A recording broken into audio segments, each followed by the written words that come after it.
నవీన్ యాదవ్ ఉన్నారు, మాట్లాడదాం. మొదటగా congratulations Naveen Yadav. Thank you అన్న. చాలా ప్రచారం చేశారు బీఆర్ఎస్. ఒక రకంగా చెప్పాలంటే మీ క్యారెక్టర్ని అసాసినేట్ చేసి ఇలాంటి స్టేట్మెంట్ చేశారు, రౌడీ బిడ్డన ఆడబిడ్డన ఇట్లాంటి స్టేట్మెంట్. మొత్తానికి ఎన్నికయ్యారు, మీ డాడీ కళ నెరవేరింది. చిన్న శ్రీశైలం యాదవ్ది ఏం చెప్తారు?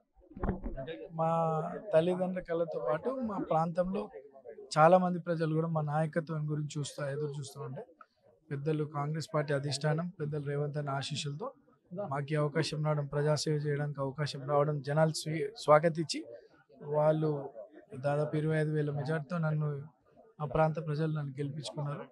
వాళ్ళు పెట్టుకున్న నమ్మకాన్ని నెరవేరుస్తూ అంటే సమస్యలు పరిష్కరిస్తూ వాళ్ళతో పాటే ఉంటూ వాళ్ళ సమస్యలు పరిష్కరిస్తూ మంచి పేరు సంపాదించుకుంటారని తెలియజేస్తూ ఈ రోజే కాదు 2018లో నాకు అవకాశం రాకుండా చేసినటువంటి పార్టీ బీఆర్ఎస్. 2023లో కూడా నాకు అవకాశం రాకుండా చేసింది బీఆర్ఎస్. ఓవైసీ గారిని ఒత్తిడి గురి చేసి నాకు బీఫామ్ రాకుండా చేశారు. బట్ ఈరోజు ఇది దైవ నిర్ణయం, భగవంతుడు రేవంత్ అన్న రూపంలో వచ్చినని మేము అనుకుంటాం. మాకు అవకాశం రావడం మాకు అదృష్టం. మా ప్రాంత ప్రజలు కూడా అదృష్టంగా ఫీల్ అవుతూ ఎన్ని విమర్శలు చేసినా మా ప్రాంత ప్రజలు ఏందో మేమేందో తెలుసు. దాని జవాబు ఈరోజు మా ప్రజలు చెప్పడం చూసినారు. మీరు కేటీఆర్ కానీ బీఆర్ఎస్ కానీ ఇంకా ఇటువంటి దుష్ప్రచారాలు ఎన్ని చేసినా నన్ను ఏం చేయలేవు. ఎన్ని తప్పుడు కేసులు పెట్టినారు నా లైఫ్ స్పాయిల్కి, నన్ను ఏం చేయలేవు. ఈరోజు ఇది దైవ నిర్ణయం, పెద్దల ఆశీస్సులు, మా ప్రజల ఆశీస్సులతో. మీ మదర్ కన్నీళ్లు పెట్టుకున్నారు ఇందాక మీ గెలుపు తర్వాత. మరి 40 ఏళ్ళు బాధలు చూసినటువంటి కుటుంబం ఉంటుంది కదా. ఒకటి చివరగా కవిత ట్వీట్ చేశారు, చాలా ఇంట్రెస్టింగ్ గా అనిపిస్తా ఉంది పొలిటికల్ సర్కిల్లో. బీఆర్ఎస్ ఓటమి జనిత కర్మ ఈజ్ బ్యాక్ అనేటువంటి స్టేట్మెంట్ చేసింది కవిత.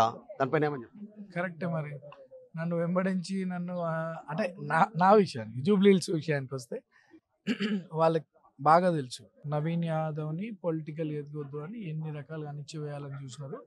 ప్రకృతి కాపాడింది, న్యాయస్థానాలు కాపాడినాయి. ఈరోజు ఆ భగవంతుడు నాకు అవకాశం కల్పిస్తూ రేవంత్ అన్న ఆధ్వర్యం ఆశీస్సులతో, కాంగ్రెస్ పెద్దల ఆశీస్సులతో నా చేతిలో బీఆర్ఎస్ని మా ప్రాంతంలో ఓడగొట్టడం. ఇది కవితకి ఏమన్నా చెప్తా? కవిత గతంలో కలిసి మాట్లాడారు, ఏమన్నా చెప్తారా? కవితక్క బాగుంటారు, నాతో ఎక్కడ కలిసినా బాగుంటారు. కేటీఆర్ కూడా బాగుంటారు, కానీ ఈ రాజకీయం గురించి ఆయన నిజస్వరూపం బయట పెట్టుకున్నాడు. I don't care about him, I don't respect. ఏం చేయబోతారు? ఫస్ట్ ఎమ్మెల్యేగా అయిన తర్వాత ఫస్ట్ వర్క్ ఏంటి, ఏం చేయబోతారు, మీ నిర్ణయం ఏంటి? అంటే పెద్దలతో మాట్లాడతాను. నేను ఒక ఇంటర్ అండ్ డిగ్రీ కాలేజ్ తీసుకురావాలన్న ప్రయత్నం చేస్తా ఉన్నాము.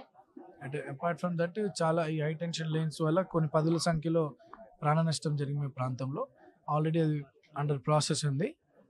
అది కూడా చేపిస్తాను. కాలేజ్ చేయడం నాకు ఫస్ట్ ఇంట్రెస్ట్. చూడాలి పరిస్థితులు ఎట్లా. బట్ డెఫినెట్లీ మాకున్నటువంటి ఆలోచన మొత్తం ఎంటైర్ జూబ్లీస్లో ఒక కేస్ స్టడీ చేసి ఒక్కొక్క సమస్యను శాశ్వత పరిష్కారం చేయడానికి కృషి చేస్తాను. చిన్న శ్రీశైలం యాదవ్ ఏమన్నారు మీతో? టోటల్ రిజల్ట్ వచ్చిన తర్వాత మీరు కలవంగానే బయట పోలింగ్ పోతుంది, బయటకు వచ్చిన ఫాదర్తో మాట్లాడి బ్లెస్సింగ్ తీసుకొని సర్టిఫికేట్ పెట్టి మా ఫ్యామిలీ అందరితో కలిసేసి ఇంకా ఇక్కడ అన్నని కలవడానికి, ముఖ్యమంత్రి గారిని కలవడానికి వచ్చినాను. ఒక కొడుకుగా, ఒక తండ్రిగా, తల్లిదండ్రులుగా వాళ్ళు పడ్డ బాధలు అంటే ఒక పొలిటీషియన్ కొడుకు సమాజంలో ఎదగడానికి చాలా ఈజీ. వాళ్ళు తప్పులు చేసినా, ఎక్స్టార్షన్ చేసినా, బెదిరించినా, మానభంగాలు చేసినా, డ్రగ్స్ వాడుకున్నా వాళ్ళకి కొద్ది సిస్టము, లీడర్లు, అడ్మినిస్ట్రేషన్ సపోర్ట్ చేస్తుంటాం. కానీ మా లాంటి వాళ్ళకి ఏ సపోర్ట్ ఉండదు. మా కష్టం మాది అన్నీ కూడా ఎదుర్కొంటూ ఎన్నో తప్పుడు కేసులు పెట్టినారు, అన్నిటి కూడా ఎదుర్కొంటూ ఈరోజు ఈ పొజిషన్కి రావడం, ఒక సొంత తల్లిదండ్రులు ఒక కొడుకు స్థాయికి రావడం ఆబ్వియస్లీ ఎంతో సంతోషపడతారు. మా పేరెంట్స్ కోరికని నేను నిలబెట్టడం నేను కూడా సంతోషం ఫీల్ అవుతాను. నవీన్ యాదవ్ చెప్తా ఉన్నాడు, కాస్త ఎమోషన్ అయ్యారు. వాళ్ళ మదర్ ఎమోషన్ అయినటువంటి సిచ్యువేషన్, నవీన్ యాదవ్ కూడా ఎమోషన్ అయ్యారు వాళ్ళ ఫాదర్ గురించి చెప్పినప్పుడు. నిజంగా ఒక రాజకీయ పార్టీకి సంబంధించినటువంటి కుటుంబం నుంచి వచ్చినటువంటి నేపథ్యం ఉన్నటువంటి వ్యక్తులేమో త్వరగా వారికి యాక్సెప్టెన్స్ ఉంటుంది. కానీ మాలాంటి వాళ్ళ బ్యాక్గ్రౌండ్ వచ్చినప్పుడు వాళ్ళకి కాస్త ఇబ్బందికరమైనటువంటి పరిస్థితి అనేటువంటిది ఆర్టీవీతో మాట్లాడుతూ కన్నీళ్లు పెట్టుకున్నారు. వాళ్ళ ఫాదర్ 40 years నుంచి స్ట్రగుల్ చేస్తూ ఉన్నారు. ఈయన కూడా ఎమ్మెల్యే కావాలని చాలా ప్రయత్నం చేశారు. చివరికి కళ నెరవేరింది అని చెప్తూనే కవితకు కూడా, జాగృతి ప్రెసిడెంట్ కవితకు కూడా థ్యాంక్స్ చెప్తా ఉన్నారు. అసలైన తొలి వెలుగు. ఫాలో వాట్సాప్ @తొలి వెలుగు official.